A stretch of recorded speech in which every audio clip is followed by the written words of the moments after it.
Good morning, church. If you have had kids, you find that they often complain. They may even like to complain. They don't get the same amount of ice cream as their friends, so they whine about it. They had to pick up more toys than their siblings, so they weep and gnash their teeth.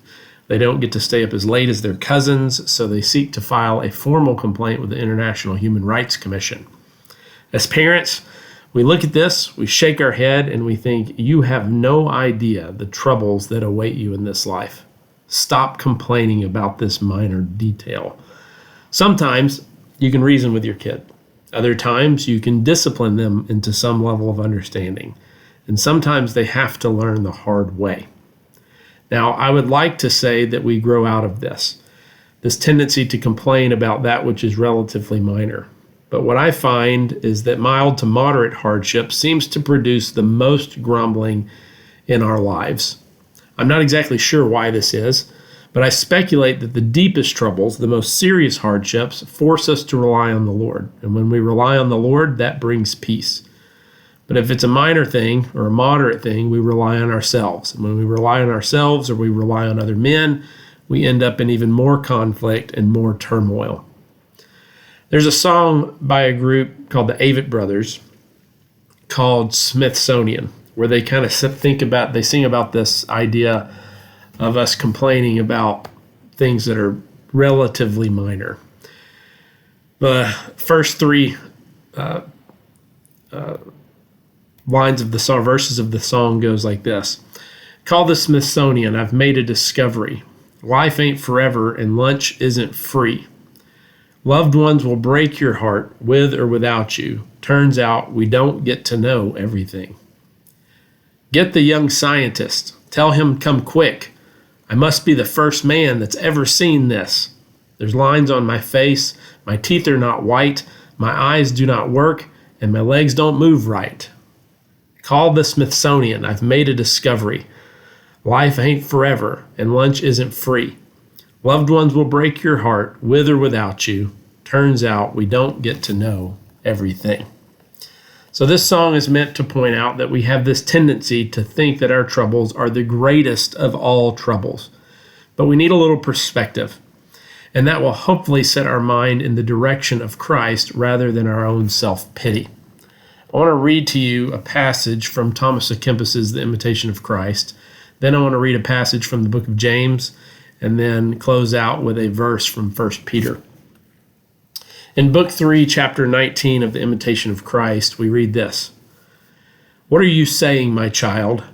Think of my suffering and that of the saints, and cease complaining.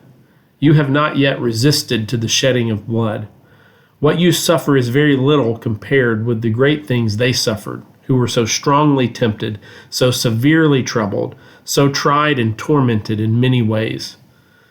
Well, may you remember, therefore, their very painful woes, the very painful woes of others, that you may bear your own little ones the more easily. And if they do not seem so small to you, examine if perhaps your impatience is not the cause of their apparent greatness. And whether they are great or small, try to bear them patiently. In James chapter 5, verses 7 through 11, we read this. Dear brothers and sisters, be patient as you wait for the Lord's return. Consider the farmers who patiently wait for the rains in the fall and in the spring. They eagerly look for the valuable harvest to ripen. You too must be patient. Take courage, for the coming of the Lord is near.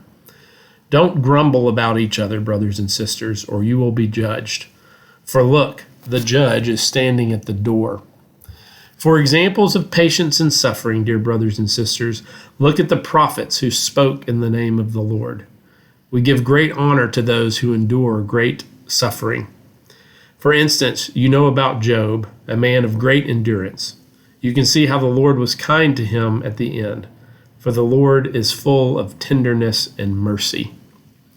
We should look to those who came before us and understand that we are not the only ones that have suffered hardship. And if truth be told, we probably haven't suffered nearly as harshly as many. We should take our troubles, big and small, to the Lord and hand them over to Him. 1 Peter chapter 5, verses 6 through 7 tells us, "So humble yourselves under the mighty power of God, and at the right time he will lift you up in honor.